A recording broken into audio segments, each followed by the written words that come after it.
형제들아, 내가 이것을 말하노니 혈과 육은 하나님 나라를 이어받을 수 없고 또한 썩는 것은 썩지 아니하는 것을 유업으로 받지 못하느니라. 보라, 내가 너희에게 비밀을 말하노니 우리가 다 잠잘 것이 아니요 마지막 나팔의 순식간에 홀연히 다 변화되리니, 나팔 소리가 나매 죽은 자들이 썩지 아니할 것으로 다시 살아나고 우리도 변화되리라. 아멘.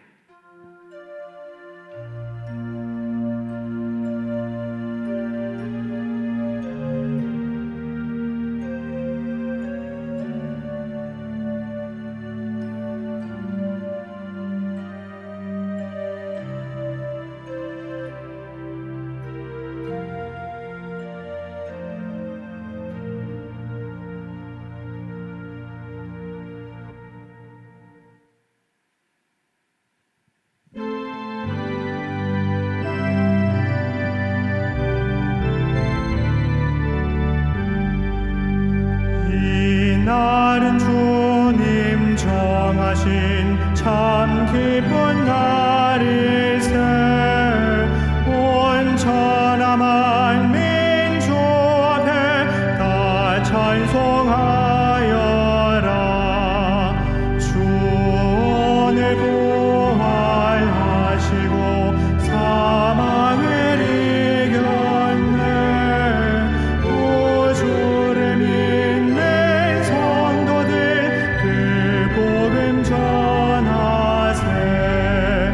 만왕의 왕인 예수께 호산나 부르세. 이날에 주가 오셔서 다 구원하시리. 큰 권능 가진 구세주 살기를 주려고 온 세상 만민 가운데 주 함께 계시네. 이날에 모인 성도들 호산나 부르세. 저 하늘 천군 천사도 다 화답하여라.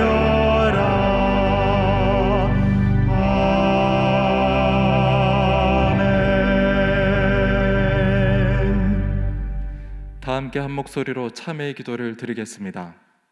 죽은 자를 살리시며 없는 것을 있게 하시고 무에서 유를 창조하신 전능하신 하나님 아버지, 부활절 아침에 저희들의 믿음이 부족했음을 고백합니다. 그리스도께서 죽은 자 가운데서 다시 살아나셨다 전파되었거늘 저희들은 죽은 자가 어찌 사느냐 하면서 믿지 못하였습니다. 부활에 대한 믿음이 확실하지 못하였기에 저희들은 내일 죽을 터이니 오늘 먹고 마시자라는 어리석은 생각에 사로잡혀 방탕과 쾌락에 몸을 맡기며 살았습니다. 사망에 쏘는 것을 두려워한 나머지 진리의 길, 의로운 선택을 포기할 때가 많았고 혈과 육의 생각에 매여 썩어질 세상의 물질과 명예만을 얻고자 힘썼습니다. 주여, 이 모든 어리석음을 용서하시고 우리 마음에 부활의 신앙을 회복시켜 주옵소서. 그리하여 이제부터는 흔들림 없이 주님 일에 더욱 힘쓰는 자들이 되게 하여 주옵소서. 예수님의 이름으로 이 고백의 기도를 드립니다. 아멘. 죄사함의 말씀을 들으십시오. 여호와는 마음이 상한 자를 가까이 하시고 충심으로 통회하는 자를 구원하시는도다. 그의 모든 뼈를 보호하시며 그 중에서 하나도 꺾이지 아니하도다. 아멘. 만복의 근원 하나님, 온 백성 찬송 드리고 저 천사여 찬송하세. 찬송 성부 성자 성령.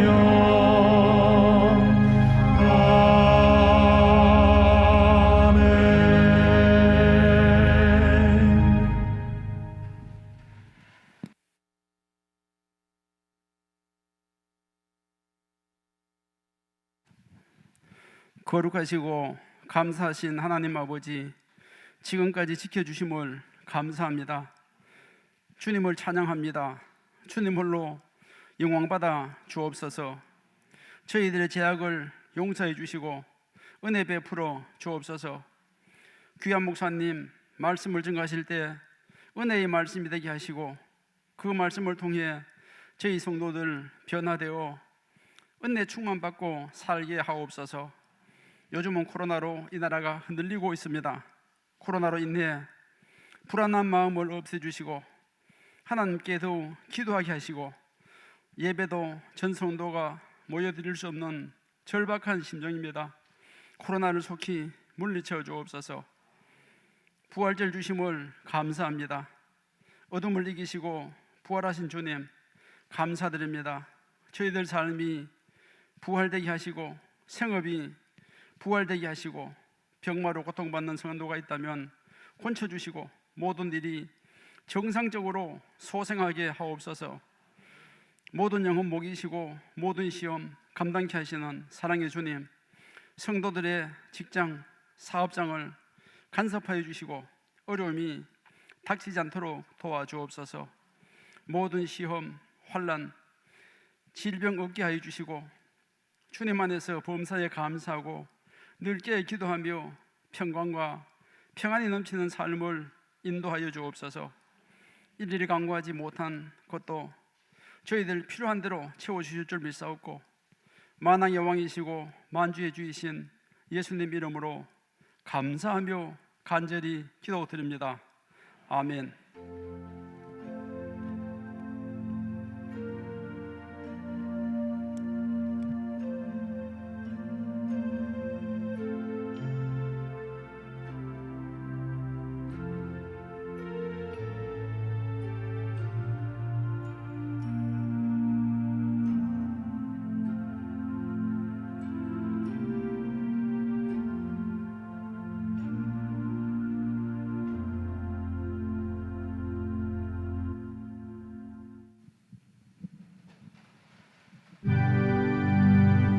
나의 생명 드리니 주여 받아주셔서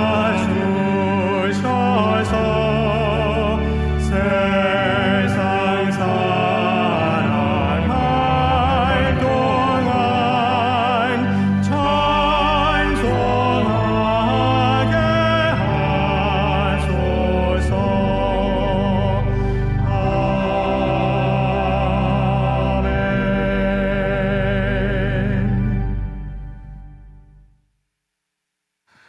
이 시간 하나님 앞에 예물을 드립니다. 우리를 위하여 이 땅에 오셨다가 십자가에 죽으시고 부활하심으로 우리의 인생에 무한까지 확장시키시는 그 하나님의 은혜, 부활의 소망, 그 앞에 오늘 우리가 서서 감사와 감격으로 부활 감사 예물을 드립니다. 하나님 기쁘게 받으시고, 또 드려지는 10의 1조 감사 예물 하나님 나라 사업에 동참하기를 소원하며 건축 예물로 또 선교 예물로 간절히 구하는 모든 기도 가운데 하나님 응답하셔서 하나님의 역사를 보게 하시고 또 그 영광 속에 살아가는 우리 모두 되게 하옵소서. 예수님의 이름으로 기도드립니다. 아멘. 교회 소식을 알려드립니다. 오늘 코로나19 예방을 위하여 또 시간별 예배를 진행하고 있으며, 또 오늘 부활절 감사 예배로 주님 앞에 올려드리고 있습니다. 본당 자리 배치 안내입니다. 현재는 각 예배마다 본당 100석 사용이 가능합니다. 그래서 오늘 같은 경우에는 파란색, 빨간색, 노란색 좌석에 아마 앉으셨을 거라고 생각하고 있습니다. 녹색 자리는 130석 이상일 때 앉으셔야 되다 보니까 오늘은 빨간색, 파란색, 노란색 이 세 개의 좌석에만 앉아주시길 원합니다. 교육국 예배 안내입니다. 어린이부 그리고 유치부 오프라인 예배로 진행되고 있습니다. 성교 헌급 완납 주보를 참고해 주시길 원합니다. 모임이 있습니다. 총 여성교회 원례회가 오늘 오후 1시 예배 후에 이곳 본당에서 있습니다. 오늘 우리에게 주시는 하나님의 말씀은 사도행전 17장 24절로 34절 말씀입니다. 하나님의 말씀을 경외하는 마음으로 다 함께 일어나 말씀을 받겠습니다. 우주와 그 가운데 있는 만물을 지으신 하나님께서는 천지의 주제시니 손으로 지은 전에 계시지 아니하고 또 무엇이 부족한 것처럼 사람의 손으로 섬김을 받으시는 것이 아니니 이는 만민에게 생명과 호흡과 만물을 친히 주시는 이심이라. 인류의 모든 족속을 한 혈통으로 만드사 온 땅에 살게 하시고 그들의 연대를 정하시며 거주의 경계를 한정하셨으니 이는 사람으로 혹 하나님을 더듬어 찾아 발견하게 하려 하심이로되 그는 우리 각 사람에게서 멀리 계시지 아니하도다. 우리가 그를 힘입어 살며 기동하며 존재하느니라. 너희 시인 중 어떤 사람들의 말과 같이 우리가 그의 소생이라 하니 이와 같이 하나님의 소생이 되었은즉 하나님을 금이나 은이나 돌에다 사람의 기술과 고안으로 새긴 것들과 같이 여길 것이 아니니라.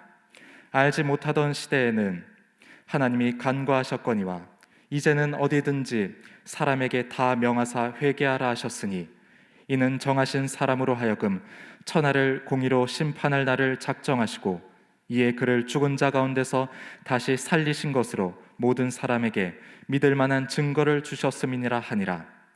그들이 죽은 자의 부활을 듣고 어떤 사람은 조롱도 하고 어떤 사람은 이 일에 대하여 내 말을 다시 듣겠다 하니 이에 바울이 그들 가운데서 떠나매 몇 사람이 그를 가까이 하여 믿으니 그 중에는 아레오바고 관리 디오누시오와 다말이라 하는 여자와 또 다른 사람들도 있었더라. 아멘.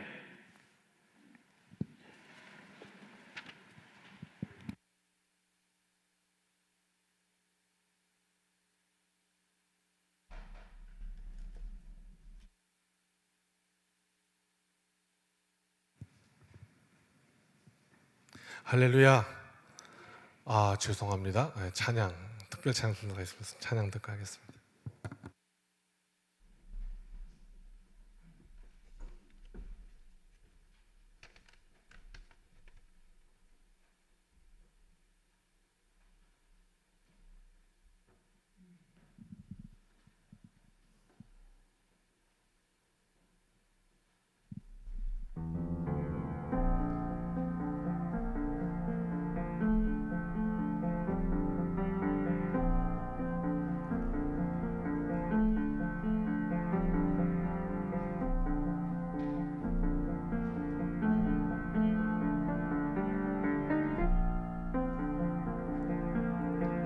주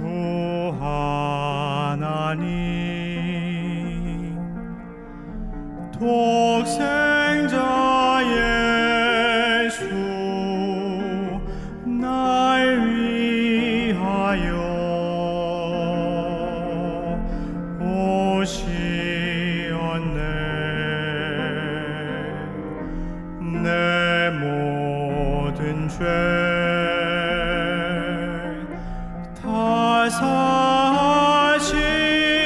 사시고 무덤에서 부활하신 나의 구세주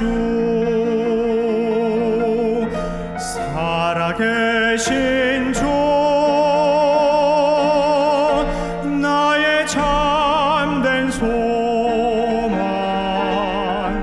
걱정 근심 전혀 없네. 사랑의 주 내 갈 길 인도하니 내 모든 삶의 기쁨 늘 충만하네.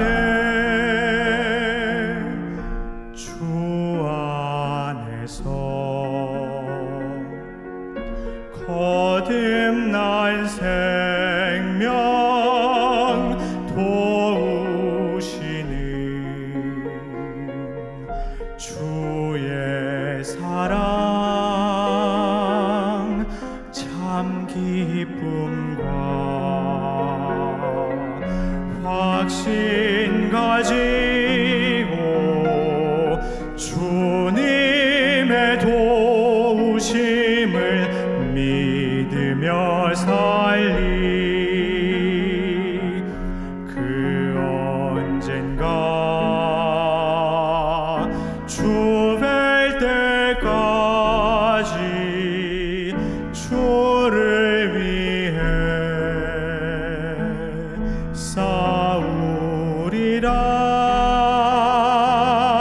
승리의 길 멀고 험해도 주께서 나의 앞길 지켜주시리.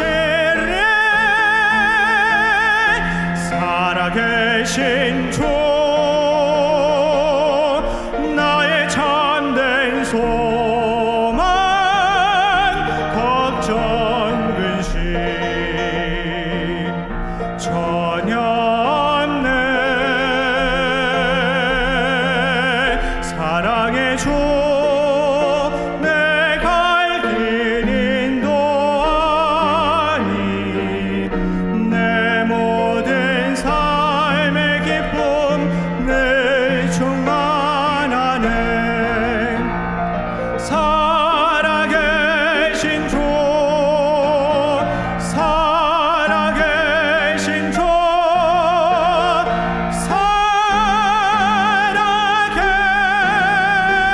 살아계신 주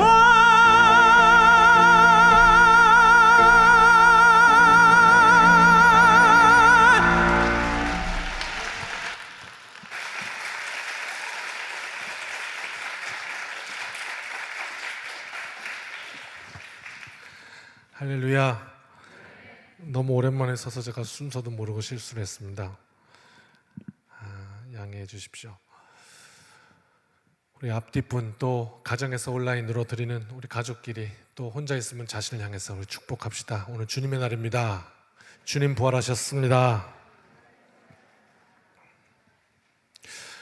일부 예배 때 보니까 제가 금방 옷을 벗게 되더라고요. 땀이 나서. 그래서 그냥 미리 이렇게 했습니다. 양해해 주시고요. 40일간 조금 넘는 병상 생활을 정리하고 퇴원하던 날 세상 밖으로 이제 코로나 때문에 외출도 전혀 되질 않아서 밖으로 한 발짝도 못 나왔습니다. 그러다가 갑자기 나오니까 갑자기 저에게 일어난 현상이 하나 있는데 뭐냐면 자신감이 확 떨어지더라고요. 1번, 누군가와 손으로 대화를 하려고 문자를 치려고 하는데 손가락이 2개가 되니까 이게 스피드가 안 맞아요. 느려요. 그러니까 소통에 문제가 생기더라고요. 1번, 느려 터졌어요. 안 돼. 2번, 평소에 제가 제 아내와 길을 걷다 보면 항상 제 아내가 느려. 못 따라와요. 그래서 놀리기도 하면서 다리가 짧아서 그러냐? 뭐 이러면서 그렇게 막 못 따라오는 아내를 답답히 여겼는데 제가 조금 엉치해서 이제 피부를 떼다가 여기다 갖다 붙였거든요. 허벅지 살 조금 띄었다고 느려. 아내가 왜 이렇게 빠른지 저 태어난 날 말이에요. 따라갈 수가 없는 거야. 열심히 따라가는데 느려. 그런데요, 그게 그렇게 섭섭하더라고요. 좀 나를 보고 좀 같이 가지. 혼자 가냐? 날 놔두고. 그게 그렇게 섭섭하더라고요. 나 아픈데. 그래서 넌지시 이야기를 했습니다. 여보, 내가 너무 느려서 답답하지. 이걸 이제 어떻게 해석하셔야 돼요? 여보, 좀 천천히 가. 나 힘든 거 안 보여? 이 말이잖아, 그죠? 여보, 내가 너무 느려서 답답하지. 그랬더니 아내가 답답해 죽을 것 같아. 그러더라고요. 그러면서 이윽고 바로 그런 생각이 밖에서부터 저에게 탁 들어오더라고요. 어떤 생각이냐면, 너는 평생 뒤에 안 돌아보고 네 갈 길만 막 가면서 뒤에 따라가는 사람 힘든 거 배려를 안 하더니, 너 오늘 딱 하루 네가 못 따라간다고 역할 바꿨더니 그게 그렇게 섭섭하니? 평생 혼자 가놓고? 이런 생각이 밖에서부터 딱 들어오더라고요. 그 순간에 너무 모르고 사는 게 많다. 이제 40대 중반을 이제 넘어가는데, 그렇게 하면서도 이제껏 알아왔던 것보다 너무 모르는 게 많구나. 아직도 내 중심이구나. 그런 생각을 하게 되면서 세상의 모든 느린 것들, 또 느린 사람들, 또는 좀 부족한, 제가 가지고 있던 건강 잠깐 잃어봤더니 아니더라고요. 느리고 싶어서 느린 게 아니더라고요. 내 자리에서 그래도 열심히 하더라고요. 열심히 걷는 거예요. 그런데 느려요. 그렇구나. 모든 이 세상의 사람들이, 모든 이들이 각자 자신의 자리에서 최선을 다하고 있는 거구나. 그런데 그걸 그냥 내가 평가하면서 최선을 다하는 게 중요할 텐데, 하나님 보실 때에는. 근데 그걸 이 사람이 볼 때에는 저 사람은 왜 이렇게 느리네, 저 사람은 왜 이렇게 답답하네, 그러면서 정죄하며 살았구나. 잘못했구나. 깨닫는 순간 다시 새로운 세상이 열리더라고요. 우리가 세상을 살면서 세상에 있는 논리와 많은 세상의 지식과, 또는 세상에 많은 이들이 그렇게 살아가는 그 패턴에 우리도 금방 적응이 되어서 그런 거구나 하다가, 그게 아니야 라는 복음을 듣게 되면, 십자가와 부활에 관한 이야기를 듣게 되면 우리 인생이 뒤집어지기 충분한 겁니다. 왜? 그게 아니거든요. 병원에 있어 보니까요, 제 주변에 하나님이 하신 일 같아요. 믿지 않는 이들만 다 몰아놓으셨더라고요. 그분이 지금 이거 보고 계실 것 같아요. 아무리 생각해도 그럴 것 같아요. 그래서 이야기를 막 이렇게 듣다 보니까 정말 대단하더라고요. 이렇게 세상적으로 보면 아주 훌륭해요. 연봉도 세요. 한 2억이 넘는 것 같아요. 콧방귀도 안 깨져요. 그까지까지. 근데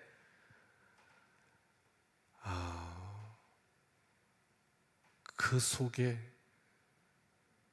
복음이 들어가니까, 나중에 그분이 저한테 뭐라고 그러냐면, 태어나시냐면,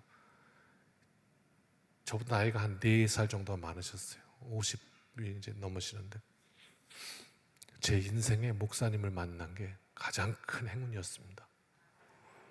그리고 태어나셔서 바로 그 앞에 교회 소개해드렸어요. 천안에서 계셔서 반갑습니다.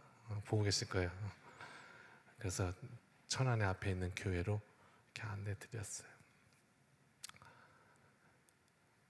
인생을 살다가, 우리의 삶의 환경에 그렇게 살다가, 그래서 요즘은 이게 대세래 그러면 우르르 몰려서 살다가, 요즘은 그걸 알아야지 되는데 그게 재테크의 최고래 그래서 거기에 빠져 살다가, 어느 날 복음을 듣고 보니 그게 중요한 게 아니라는 거예요.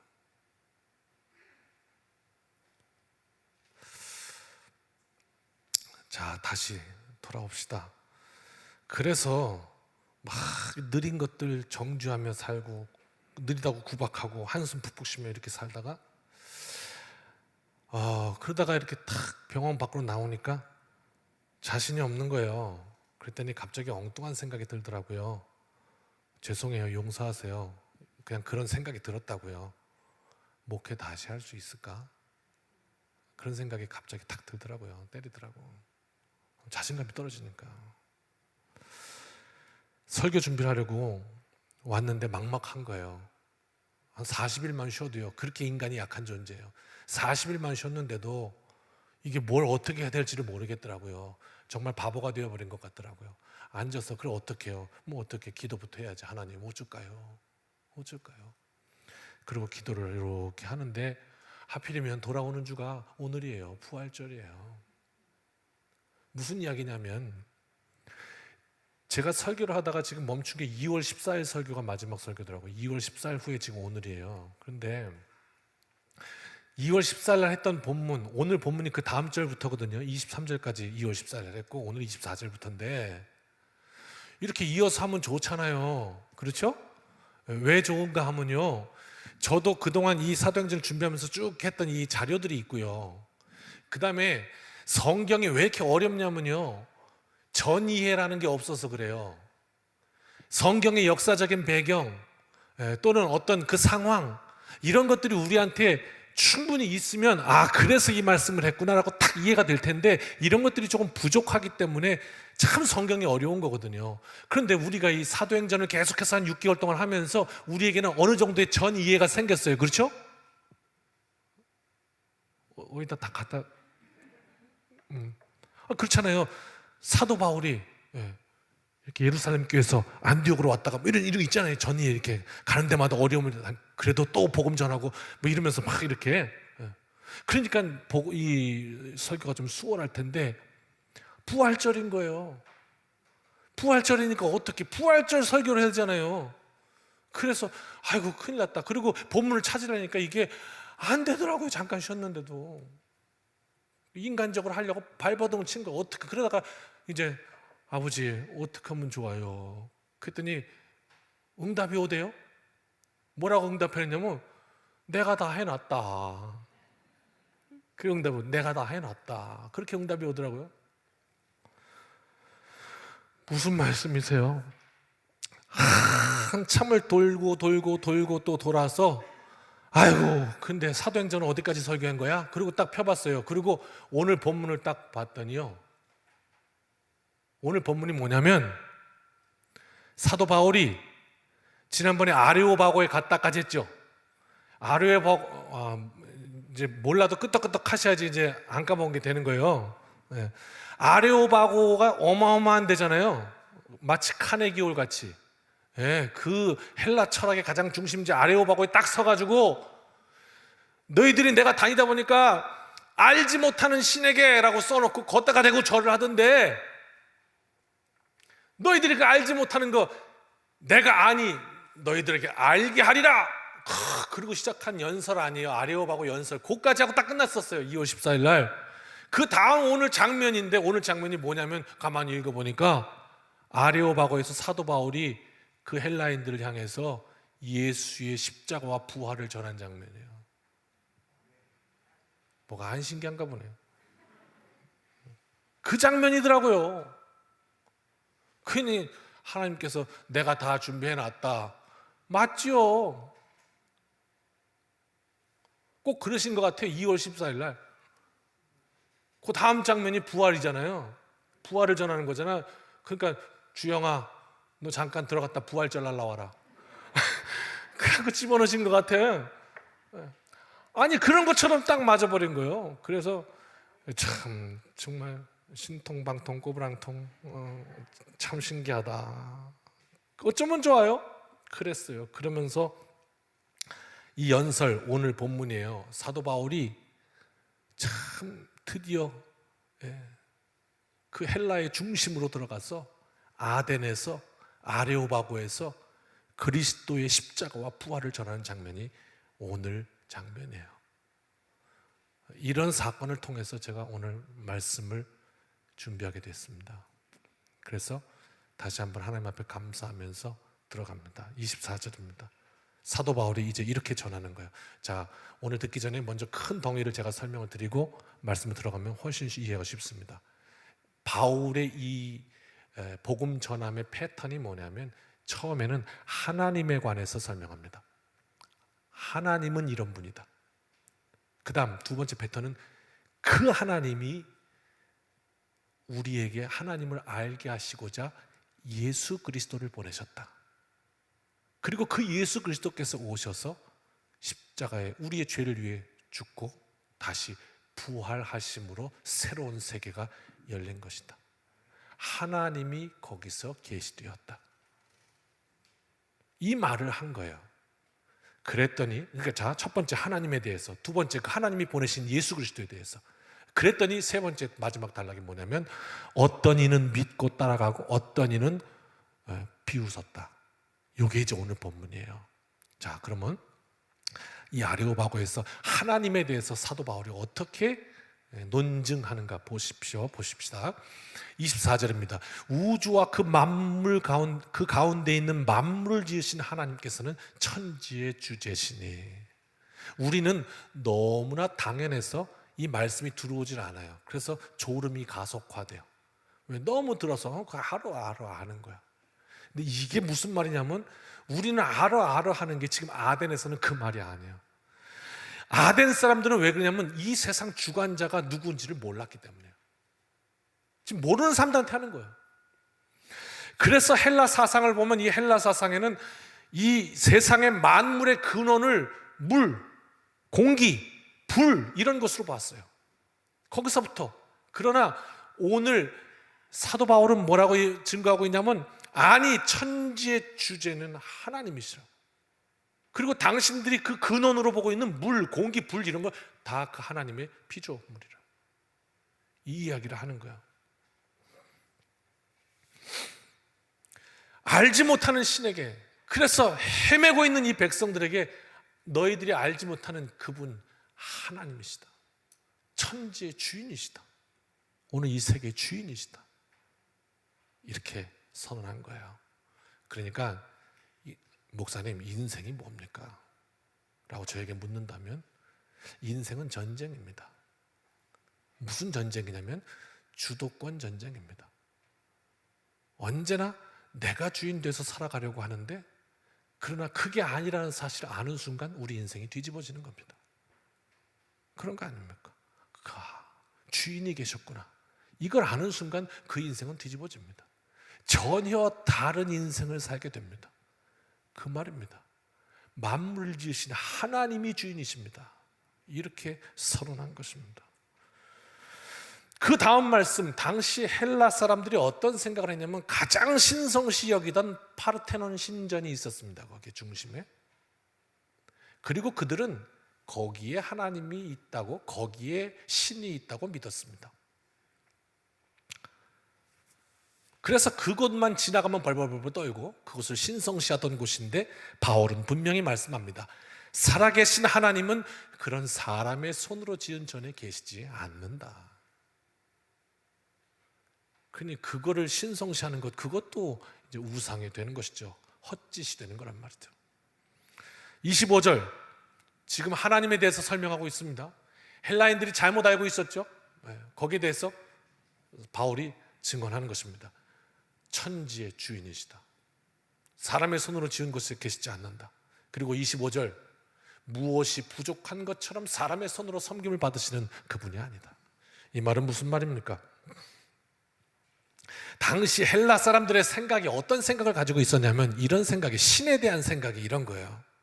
신이란 존재는 인간들을 어떻게 하든지 괴롭히든지 아니면 환난을 주든지 아니면 어떻게 하든지 간에 그 인간들을 벌벌벌 떨게 해가지고 그 인간들이 자기한테 제사도 드리고 제물도 드리고 막 희생도 주고 그러면서 그걸 보면서 신이 희노애락한다 이렇게 생각했어요. 헬라 사람들은.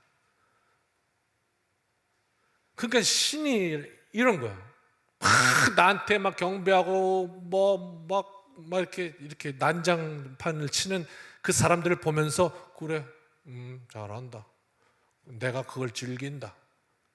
그래서 신은 어떤 존재냐? 인간에게 계속해서 그런 것들을 요구하는, 강요하는 존재였던 거예요. 헬라 사람들에게는.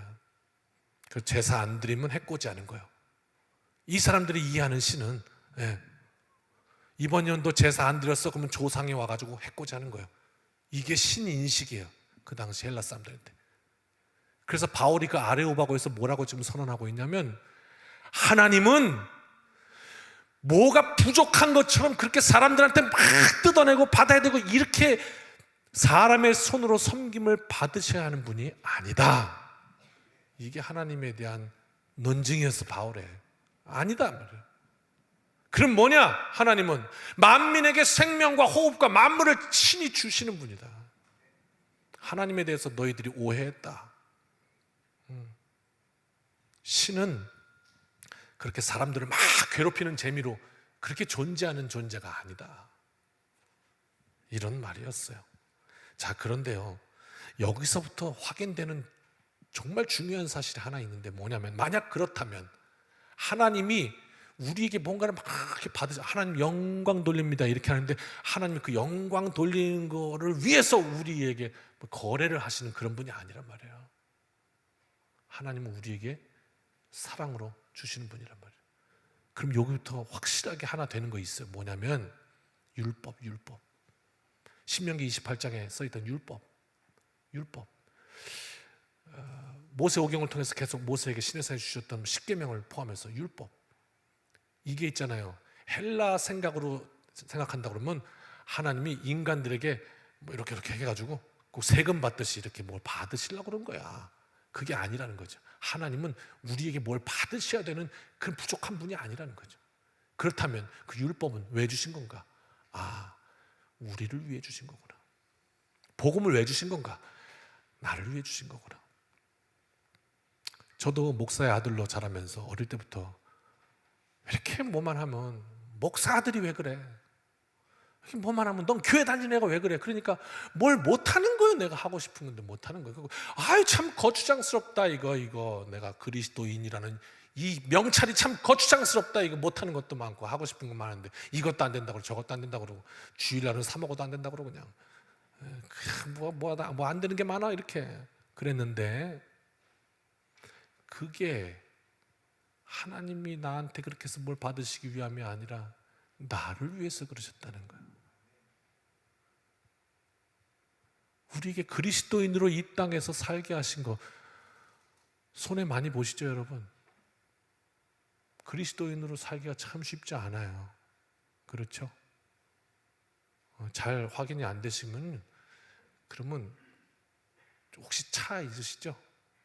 차 있으신 분들은 그 앞유리나 트렁크에다가 나는 그리스도인입니다 크게 써붙여놓고 한번 다녀봐요.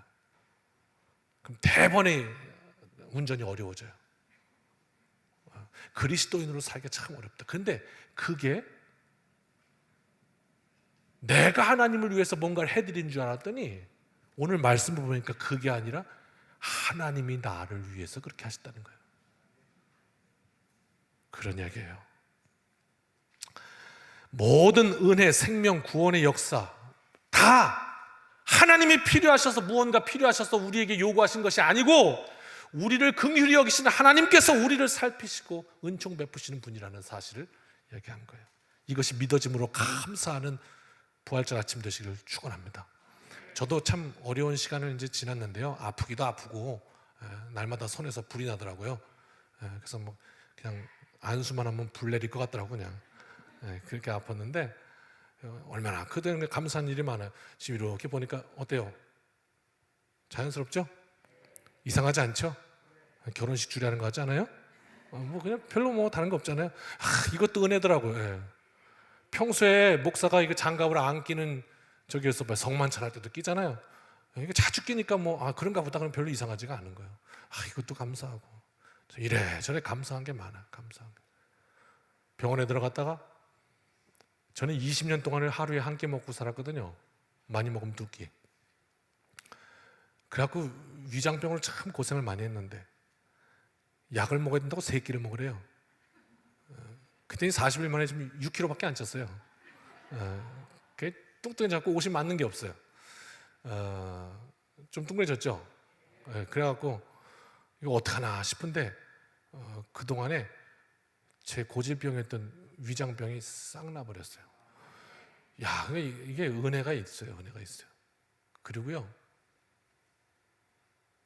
이렇게 잠시 목회를 아무것도 못하게 하시는 그 순간에 제가 얼마나 하나님께 쓰임받는 것을 사모하고 원하는지를 다시 확인하게 됐어요.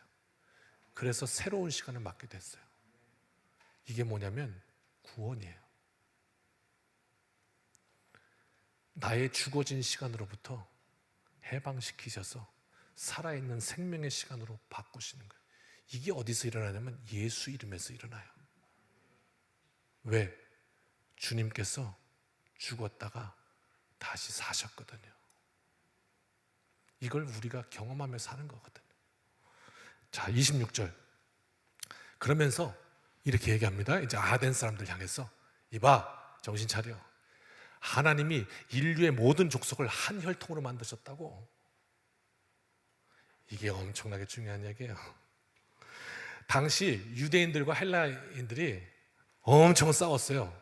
그 우리나라 민족이랑 앙숙은 이제 일본이잖아요.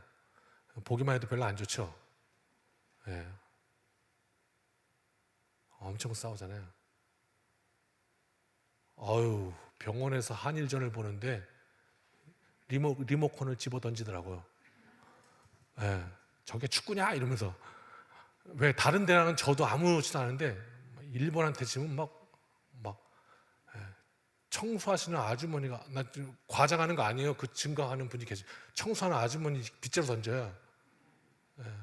어우, 막 우라통이 터져갖고 뭐 이래요. 그래요. 자, 유대인들에게도요 선민의식이라는 게 있었어요. 그런가 하면 헬라 사람들한테는요, 이방인들에게는 이 헬라 철학으로부터 시작돼서, 그리스 철학으로부터 시작해서 이 민족적인 우월성이 있었어요. 자부심 이름이 너무 강한 거야. 그래갖고 서로가 서로를 뭐 보듯이 봐요. 네. 그렇게 싸우며 살았던 거예요. 그런데 바울이 거기다가 뭐라고 지금 턱 얘기를 하냐면, 야, 한혈통이야, 한혈통. 이렇게 얘기를 하는 거예요. 충격이었던 거죠. 충격이었던 거예요. 우리는 지금 아무것도 안 오지만 당시 이 사람들한테 충격이야. 우리 모두가 한혈통이라고요. 코로나가 한참입니다. 그런데 학교에서 한 아이가 그만 확진자가 됐어요. 그랬더니 그 반 전체 아이들이 다 자가격리가 되죠. 그 다음에 그 학생 전체가 다 전수검사를 받습니다. 그러면서 그 확진자가 된 아이한테 엄청 욕을 해요. 저놈 조심 안 해가지고 저놈 때문에. 아니 여러분, 이렇게 이 코로나에 이게 이렇게 보여요? 이렇게? 그냥 오면 조심하고 조심 이렇게 하면 돼요? 아니라고요? 그런데 그냥 걸렸다고 저놈 때문에 그냥 다 고생한다고 말이야. 그래갖고 엄청 막 수업도 못하고.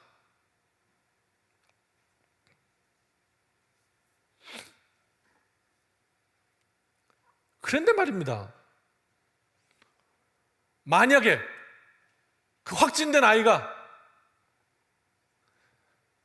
여러분의 아들, 딸이면 어떠시렵니까? 여러분의 남편, 여러분의 아내, 여러분의 가족이면 어떠시렵니까? 그 확진된 이가 어떠실까요? 그 순간에 세상이 뒤집힙니다. 맞죠? 좀 이렇게 잘 이렇게 응답해 주시면, 뭔 소리인지 모르시는 거예요? 입장이 바뀐다고요. 그 순간에 갑자기 확진자를 욕하는 모드에서 확진자를 위로하는 모드로 바뀐다니까요. 이게 한혈통이에요. 한혈통이란 말은 이 말이라고요. 그놈이 내 새끼면 갑자기 그 전까지는 정말 코로나 이러다가 그 다음부터는 이 환자들을 위해서 어떻게 할 일이 없을까 뭐 이런다고요. 입장이 바뀌어요. 입장이 바뀌어요. 내로남불이란 말 있죠. 근데 우리는요, 누구나 다 내로남불하는 존재예요. 욕할 거 없어요. 우리가 그래요. 그래, 입장이 바뀌어요. 서로 남이라고 생각해서 싸우는 거예요. 그래서 네가 뭔데 나한테 그걸 요구하니 이러고 싸우고요, 네가 나에게 티끌만큼이라도 손해를 입히면 내가 가만히 있지 않아. 물어버릴 거야. 이게 우리가 사는 방법일 거예요. 운전하다가 갑자기 확 끼어드는데 너무 화가 나가지고 빵빵 그러면서 창문 내리고 욕을 하려고 하던 찰나에 그게 저면 어떡하실래요? 재밌겠죠? 입장이 한순간에 확 바뀌는 거예요. 뭐에? 한혈통이라는 말에.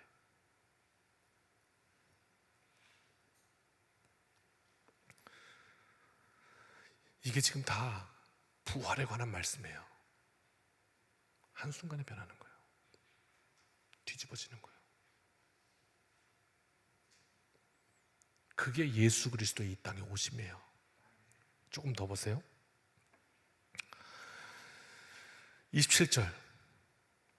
그래서 사람으로 혹 하나님을 더듬어 찾아 발견하게 하려 하심이로되, 아덴 사람들이 특히 철학의 도시였죠. 그래서 이 신인식에 대해서 누구보다 더 민감했어요. 우주에 대해서 막 천체를 연구하다 보니까, 야, 이건 분명히 저 너머에 그 존재가 계셔, 이런 신인식을 했단 말이에요. 또 오늘날 같으면 인체의 신비를 연구하는 의사들 막 연구하다 보니까 이게 하나님의 섭리가 아니면 있을 수 없어. 하나님 계셔. 또 우주 삼라만상 자연을 보다 보니까, 야, 어떻게 하나님이 살아 안 계실 수가 있냐, 이렇게 아는데 그게 뭐를 어떻게 아는 거냐고 오늘 바울이 얘기했냐면, 더듬어서 찾는데 더듬어서 뭔가 있는 것 같기는 한데 그게 뭔지를 모르는 거예요. 그래갖고 뭔지를 몰라서 아덴 사람들이 더듬어갖고 찾았다는 게 뭐냐, 그냥 신전 잔뜩 만들어 놓은 거예요.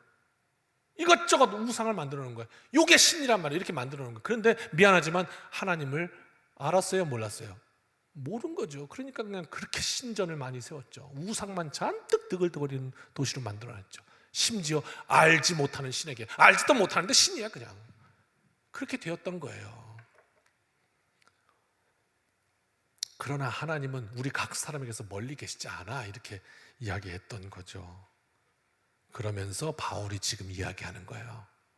근데 우리가 하나 이해해야 될 게 있어요.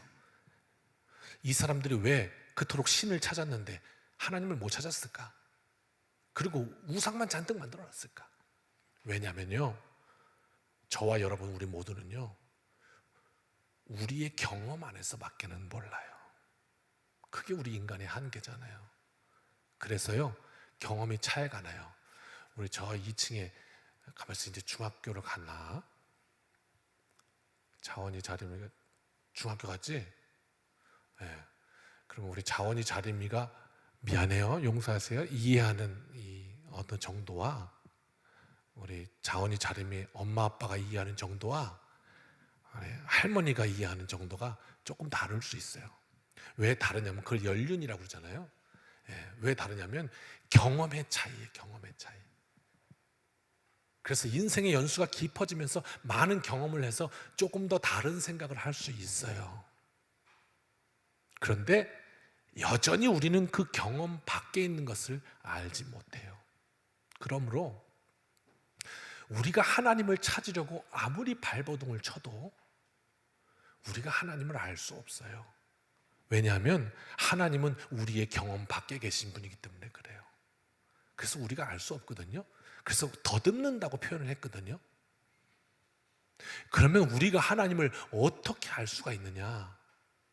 유일하게 하나님을 알 수 있는 방법이 있는데 그게 뭐냐면, 한번 따라 하실까요? 계시, 이거예요. 계시라는 말은 보여져 알려졌다라는 말이거든요. 계시라는 이 한자어의 풀이가 보여져 알려졌다. 무슨 얘기냐? 우리의 경험 밖에 존재하시는 그 하나님을 우리가 이해할 수도 없고 잡을 수도 없지만, 오직 우리가 하나님을 알 수 있는 방법은 하나님이 우리에게 나타내 보여주실 때만 알 수 있는 거예요. 이게 계시라는 말의 뜻이에요. 그래서 하나님이 우리에게 보여져 나타나 알려주신 게 뭐냐? 그게 뭐예요? 예수 그리스도이신 거예요. 하나님이 누구이신지를 나타내신 거예요. 누굴 통해서? 예수님을 통해서. 그래서 우리는 한계가 있잖아요. 우린 영적 존재이지만 우리가 다 알지 못하잖아요. 우리 한계가 있으니까. 그래서 하나님이 우리의 눈으로 또 우리의 삶으로 볼 수 있는 예수님, 우리의 육신의 몸을 입고 오신 거예요. 그래서 하나님을 나타내신 거예요. 그래서 그분을 통해 우리는 하나님을 보는 거예요. 이게 계시예요. 그것 말고는 우리의 이성으로 그 하나님을 어떻게 가둬요? 우리의 생각 속에 갇히시는 분이 아니잖아요. 우리가 하나님은 이런 분이야, 그러면 하나님은 거기서부터 탈출하시는데요? 아닌데? 이렇게? 우리가 하나님을 알 수가 없거든요. 그래서 오직 예수 그리스도를 통해 안다. 그래서 그리스도께서 이 땅에 오셨다. 인간의 몸을 입고. 그리고 우리의 죄를 가지고 죄의 문제를 해결하시기 위해 죽으셨다. 이게 뭐냐? 하나님이 나와 어떻게 관계하시는 분이심을 계시하신 거예요. 나타내신 거예요. 내 목숨을 줄 때까지 너를 사랑한다고 나타내신 거라고. 그거를 통해서만 우리는 하나님이 나를 사랑하시는구나 알 수 있는 존재란 말이에요. 그리고 십자가에 달려 죽으셨다가 사흘 만에 부활하신 거예요.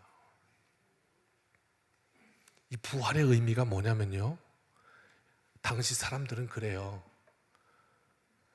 죽은 사람이 어떻게 다시 사니? 세상에서도요. 야, 돈이 있어야 살지 어떻게 돈 없이 사니? 상식이라는 게 있어요. 상식. 그런데 하나님께서 예수 그리스도를 부활하게 하셨다. 이건 무슨 얘기냐면 그 상식이 깨어져 나가는 순간이에요. 아니, 오히려 그 한계라고 설정해놨던 한계가 무너지고 우리의 삶이 확장되는 것이에요. 그 순간이에요. 이것이 부활이에요. 세상에서는 그렇게 사는 것 아니라고 설레설레 말할지 모르지만 아니요. 왜? 당신들의 그 전제는 이 육신의 삶이 끝이라는 전제 속에서 나오는 이야기고, 예수님이 이 육신의 몸을 입고 오셨다가 육으로 부활하심을 통해서 우리도 그리스도를 따라 부활하는 존재임을 나타내 보이셨다니까요. 계시하셨다니까요. 그래서 예수 부활, 내 부활인 거예요. 우리는 그런 존재예요.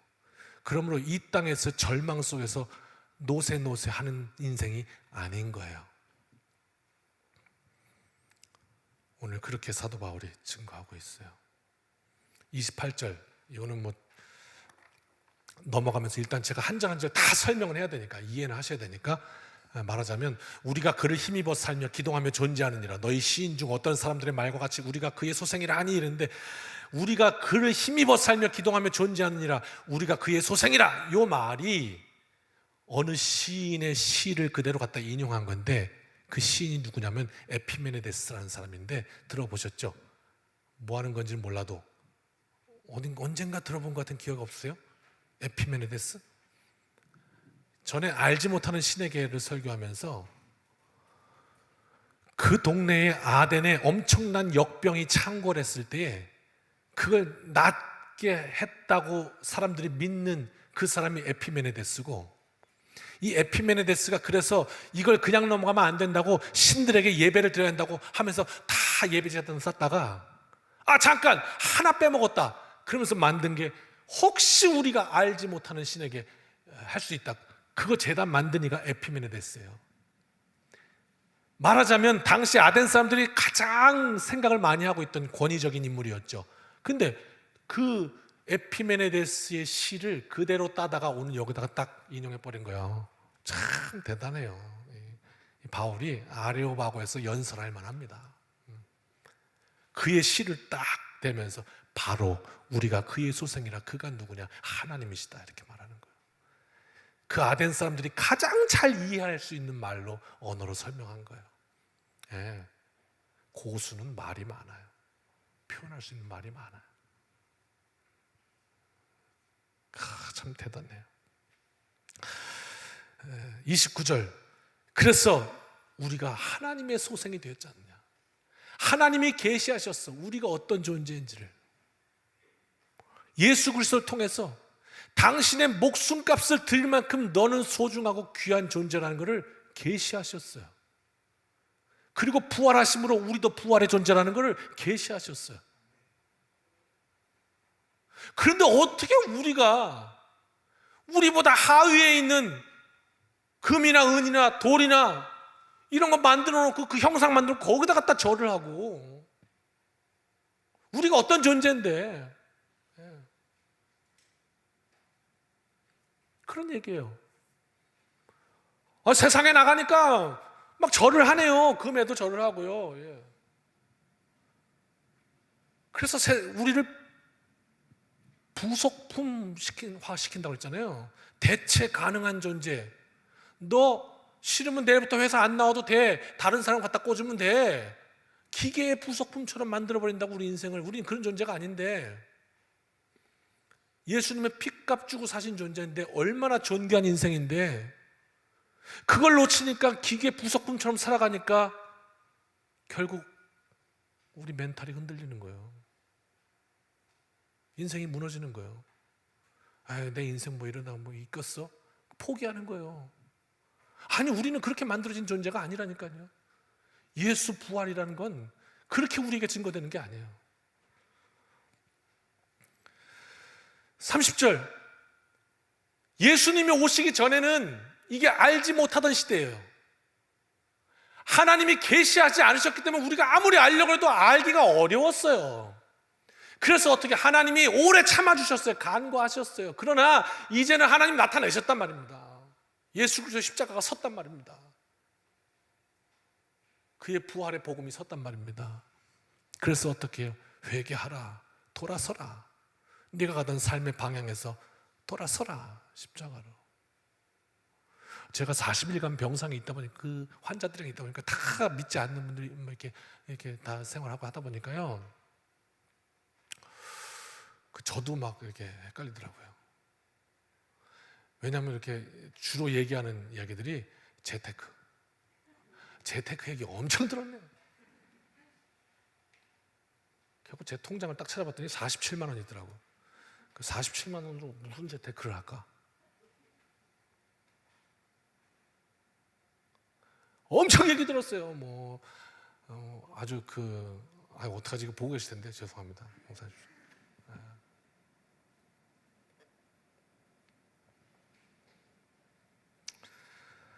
그 이야기를 한참 듣고 있다 보니까 저도 막 정신이 혼미해지더라고요. 야, 어떡하냐? 난 준비 하나도 안 해놨는데? 이분 보니까 너무 준비를 잘 된 거예요.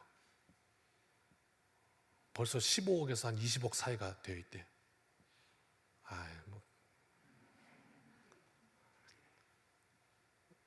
그러면서 뭐 이제 이렇게 은퇴하면 이렇게 잘 하시겠다고 그러더라고요. 편안하게 이렇게 살고 싶다고 그러시더라고요. 그래서 갑자기 나는 어떻게 된 거냐? 근데 아니라고요. 그거 아니라는 걸 가르쳐 주는 거예요. 그럼 그 길로 가면 안 돼. 그게 우리의 주인이 되어서는 안 돼. 우리의 삶에 주시는 모든 것들은 하나님이 이 땅에서 하나님의 영광을 위해서 잘 소진하라고 주신 거지. 그게 내 사는 존재의 목적이 되면 안 돼요. 그러면 돈과 같이 망하는 거예요. 그 돈 잃어버리면 어떡하시려고? 안 돼요. 우린 그렇게 살아가는 존재가 아니에요. 기계 부속품이 아니라고. 하나님이 예수 그리스도의 피값 주고 사신 이 세상에 하나밖에 없는 존귀한 하나님의 자녀라고요. 이것이 부활의 메시지이니 오늘 믿어지시기를 주님의 이름으로 축원합니다. 그거예요. 그래서 31절, 정하신 사람으로 하여금 천하를 공의로 심판할 날 작정하시고 우리 앞에 심판이 있다라는 분명한 사실을 알아야 해요. 그리고 죽은 자 가운데서 다시 살리신 것으로 모든 사람에게, 오늘 나에게, 우리에게 믿을 만한 증거를 주셨어요. 계시하셨단 말이에요. 그것이 바로 그리스도의 십자가와 부활이에요. 32절로 34절 간단히 정리하면, 그랬더니 어떤 이들은 조롱하고 어떤 이들은 믿고, 그래서 바울이 그들 가운데서 이제 떠나고 34절 몇 사람에게 전했다. 그리고 복음의 역사는 계속되었다. 이것이 이제 오늘 본문이에요. 결국 복음의 핵심은 십자가와 부활입니다. 사도 바울이 전했던 것도 십자가와 부활입니다. 예수 그리스도입니다. 이것이 바로 계시입니다. 하나님이 나타내신 거예요. 하나님이 누구신지를 십자가에 새기신 거예요. 도저히 알 수 없는 우리 인간에게 인간의 몸을 입고 오셔서 알게 하신 거예요. 하나님 자신을 드러내신 거예요. 그것이 예수 그리스도예요.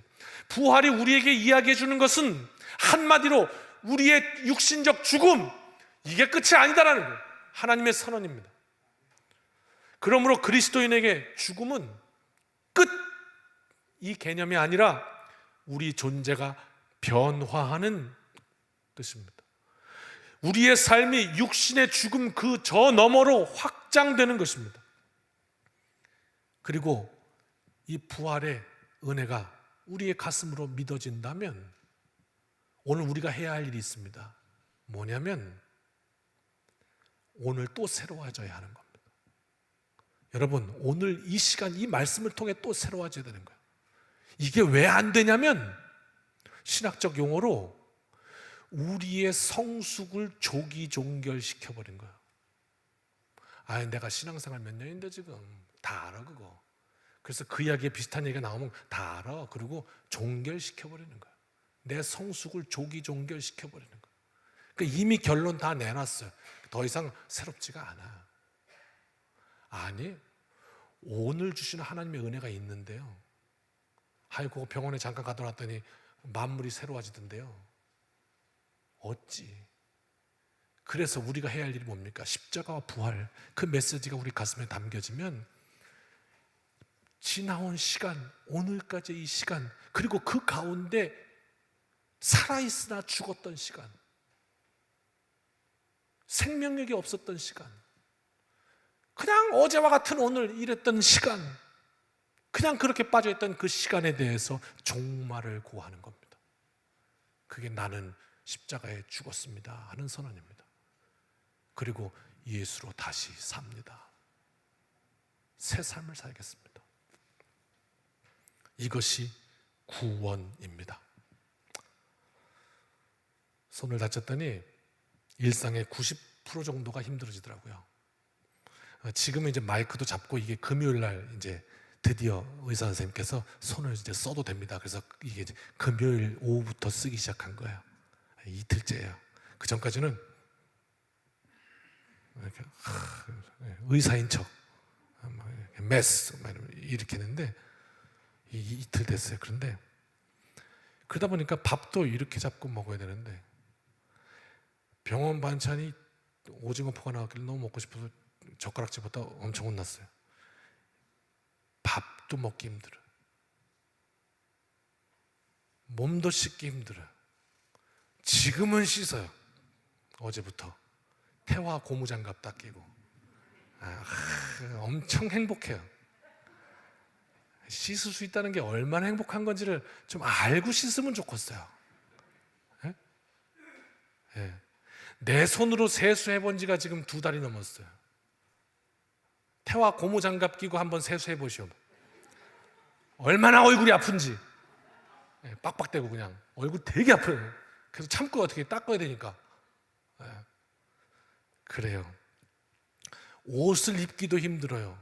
양말도 신겨줘야 됩니다. 아내가 뭘 하든지 할 수가 없어. 하다못해 TV를 보고 싶어도 리모컨을 잡을 손이 안 돼요.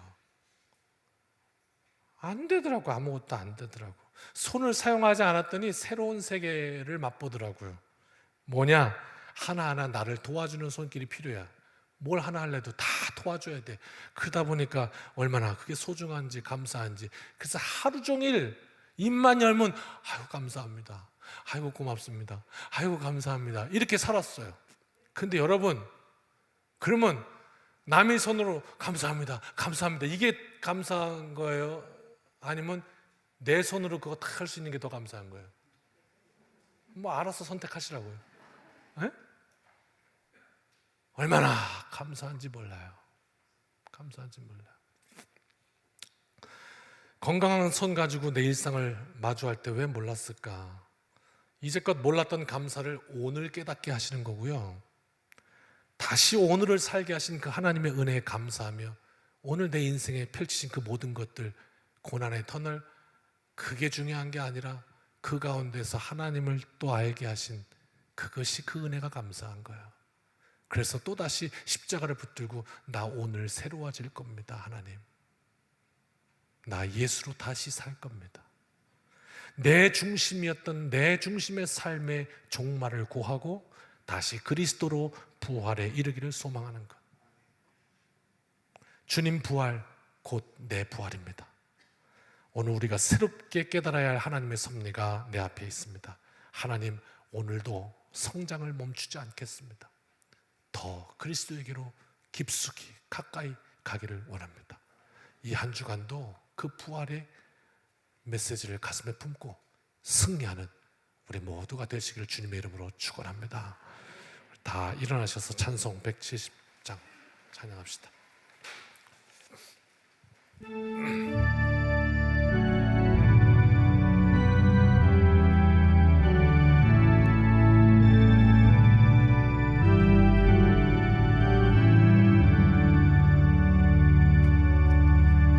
내 주님은 살아계셔 날 지켜주시니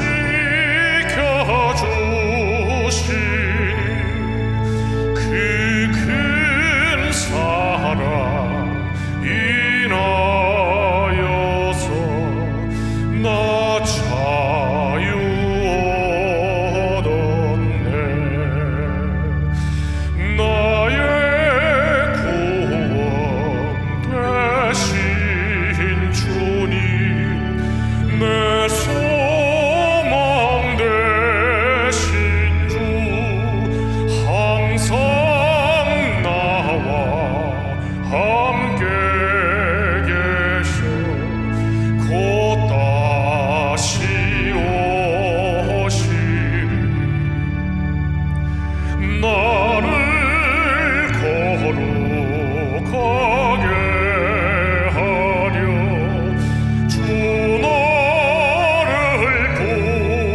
부르니 주의 은혜 내게 넘쳐 주 뜻을 이루리. 곧센 믿음 나 가지고 주 말씀 따르면 주님 다시 강림할 때 날 영접하시리.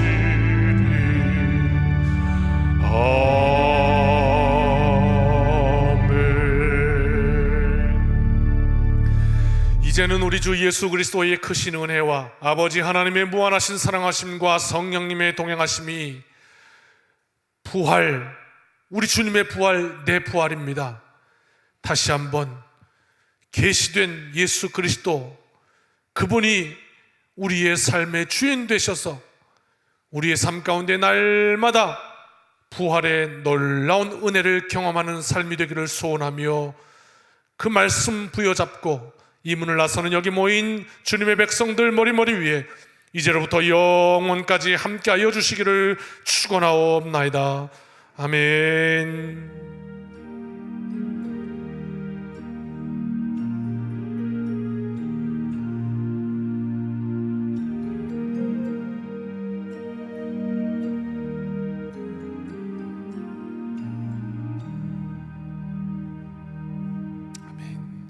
사랑하는 성도 여러분, 이 한 주간도 주님의 은혜로 승리합시다. 아멘.